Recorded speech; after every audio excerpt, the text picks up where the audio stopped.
പായലിനും പൂപ്പലിനും എന്നേക്കും വിടാ.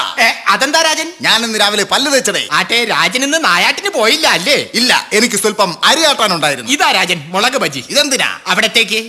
ഇതെടുത്ത് അവിടെ തേച്ചിട്ട് വേണം നീറി എന്റെ ഊപ്പാട് വരാൻ. അയ്യോ രാജൻ ഓടിക്കോ, ആരോ വരുന്നു, ആരോ വരുന്നു. വരുന്നവർ വരട്ടെ, വന്ന് കണ്ടിട്ട് പോട്ടെ. അമ്പോ, നീ എന്താണ് അമ്പോ എന്നപ്പോ പറയാത്തത്? ഞാൻ അപ്പോഴേ പറഞ്ഞില്ലേ ആരോ വരുന്നു, ആരോ വരുന്നു, മാറി നിൽക്കാൻ. ആളാമ്പൂട്ടത് ഒരു അസുരൻ, അവനിത് ആക്രമിക്കാൻ വന്ന് നിൽക്കുന്നു. അവരിപ്പോ ആക്രമിറക്കം തുടങ്ങിയല്ലേ? അയ്യോ, അയാൾ യുദ്ധം ചെയ്യാൻ വന്ന് നിൽക്കുന്ന. ഞാനിന്ന് കളിക്കുന്നില്ലടേ. ഇന്നും താമസിച്ചെന്ന അമ്മ അടിക്കും. പോയിട്ട് നാളെ വരാൻ പറ. അയ്യോ അതല്ല രാജൻ, ഇവൻ അങ്ങയുടെ തല അരിയുമെന്നാ പറഞ്ഞിരിക്കുന്നത്. അയ്യോ ഗുരു, ഇങ്ങനെ കിടന്ന് പേടിച്ചാലോ? കളരിയിൽ ഞാൻ പറഞ്ഞു തന്ന അടവുകൾ മാത്രം പ്രയോഗിച്ചാൽ മതി. വേഗം ഒന്ന് യുദ്ധത്തിന് തയ്യാറാവും. അയ്യോ, എന്റെ ഉടവാൾ കാണുന്നില്ലല്ലോ. പിടികിട്ടി രാജൻ, പിടികിട്ടി. അവിടെ നിന്ന് പിടികിട്ടിട്ട് കാര്യമില്ല. കിട്ടുന്നെങ്കിൽ മൊത്തത്തിൽ കിട്ടണം. അതല്ല, വാൾ എവിടെ ഇരുന്നെന്ന് പിടികിട്ടിയെന്ന്. എവിടെ? തിരോത്തമയുടെ മുറിയിൽ. ഈശ്വര, ഇനിയിപ്പോ എന്ത് ചെയ്യും? അസുര, മര്യാദക്ക് നീ പോ. എന്റെ ഉള്ളിൽ കിടക്കുന്ന മൃഗത്തെ നീ പുറത്ത് ചാടിക്കരുത്. പിന്നെ ഒരു മാക്രി പുറത്ത് ചാടിയാ എനിക്ക് പുല്ല. ഓട്ടെ ഓട്ടെ എന്ന് വെച്ചപ്പോ തലേ കയറുന്ന. ഇടത് മാറി, വലത് മാറി, ചില്ലറ മാറി, അമ്മച്ചാൻ അടിക്കല്ലേണ്ട. അയ്യോ അയ്യോ. അല്ല പിന്നെ ദേഷ്യം വരൂലേ? എത്രയെന്ന് വെച്ചാ സഹിക്കുന്നത്? നമോ നമോ നാരായണ, നമോ നമോ നാരായണ, നമോ നമോ നാരായണ. നാരായണ നാരായണ. വന്നാലും നാരദരെ, വന്നാലും ഒത്തിരി നാളായല്ലോ അങ്ങേ ഇന്ദ്രപുരിയിലേക്കൊന്ന് കാണാനേ ഇല്ല. നാരായണ നാരായണ. ഞാനൊരു സംശയം ചോദിച്ചോട്ടെ? ചോദിച്ചോളൂ. ഈ 14 ലോകവും ചുറ്റി നടക്കുന്ന അങ്ങേക്ക് ഏറ്റവും ഇഷ്ടപ്പെട്ട സ്ഥലം ഏതാണ്? അത് സംശയമെന്ത്? നമ്മുടെ ദേവലോകം തന്നെ അല്ലേ നാരദരെ? അങ്ങനെ ചോദിച്ചാൽ ഉത്തരം അല്ലെന്നാണ്. എന്ത്?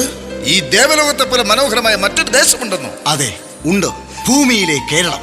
എത്ര കണ്ടാലും മതിവരാത്ത നാടാണത്. സംശയമുണ്ടെങ്കിൽ ദേ നോക്കൂ, ഇതാണ് കേരളം.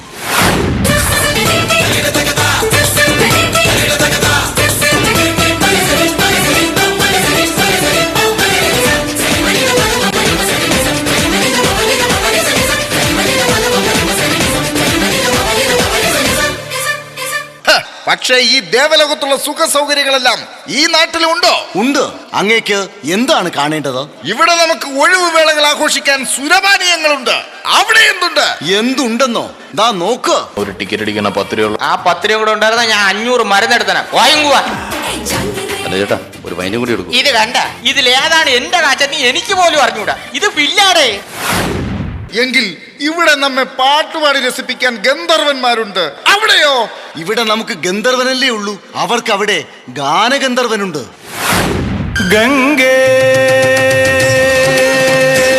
നമ്മെ ആനന്ദത്തിൽ ആറാടിക്കാൻ നിരവധി പ്രതിഭകൾ ഇവിടെയുണ്ട്. അവിടെയോ? അവിടെ ഇതിന് നിരവധി ആൾക്കാരൊന്നും വേണ്ട. 2 ആൾക്കാർ മതി. 2 പേരോ? അതാരൊക്കെ? ദാ നോക്ക്.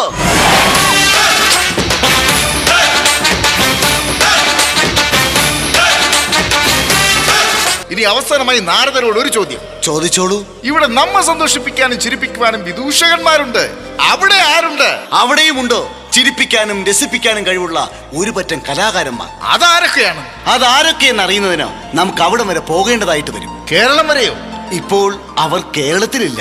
കലയെയും കലാകാരന്മാരെയും ആവോളം ഉൾക്കൊണ്ട് പ്രോത്സാഹിപ്പിക്കുന്ന അമേരിക്കൻ മലയാളികളുടെ മുമ്പിൽ കലാപ്രകടനങ്ങൾ അവതരിപ്പിക്കാൻ പോയിരിക്കുകയാണവർ.